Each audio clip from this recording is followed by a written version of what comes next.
السلام علیکم ګران سټوډنټس، هیله کوم تاسو به ټول ښه روغ جوړ یاستئ. ورځ به مو په خیر سره پیل کړي.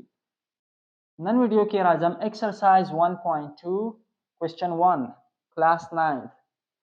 تیرو لیکچرو کې موږ میټریسز ته انټروډکشن کړی، 1.1 ایکسرسایز مو هم کمپلیټ کړی. راځم په دې لیکچر کې 1.2 کوېسچن 1 تاسو سره شیر کوم. صحیح ده؟ کوېسچن داسې ده، رایټ د ټرانسپوز اف د فالوینګ. میټریسز موږ ته راکړي دي او زموږ نه یې غوښتي شی دی چې د دې میټریسز موږ ټرانسپوز فایند کوو. ټرانسپوز چې ده د روز او د کالم جایونو تبدیلولو ته، د روز او د کالم د جایونو اکسچرچینج کولو ته ټرانسپوز وایي. راځم لومړی مثال وګورئ. پی یو میټریکس ده 1 2 3 1 دا ایلیمنټس دي، د دې ټرانسپوز فایند کوو.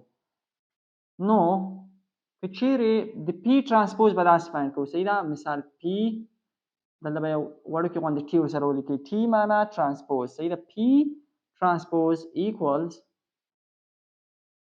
دلته ګورئ دا روز چې ده دا د کالم په ځای کې ولیکئ. دا چې ده 1 2 داسې ولیکئ. 1 2 دلته لاندې راوړئ. صحیح ده؟ دا کالم چې ده د روز په ځای کې ولیکئ. دا 3 دلته ویسئ، 1 هم دلته. دا چې دی که نه تبدیل کوي، دا هم تبدیل کوي. 1 3 2 1 دا چې د دې ټرانسپوز ده. بل کیو ټرانسپوز ایکولز همدې طریقې سره ال ام کالم کې ان پی دا رقم. صحیح شو؟ دریم ته ګورئ. دریم همداسې ده. صحیح ده؟ که چیرې هر څومره بدل کې را بدل کې بیا هم همدا 6 جواب راځي. د دې یو کالم د یو رو ده، د دې په خاطر ټرانسپوز هم همدا کېږي. دې مثال ته ګورئ. اس ټرانسپوز ایکولز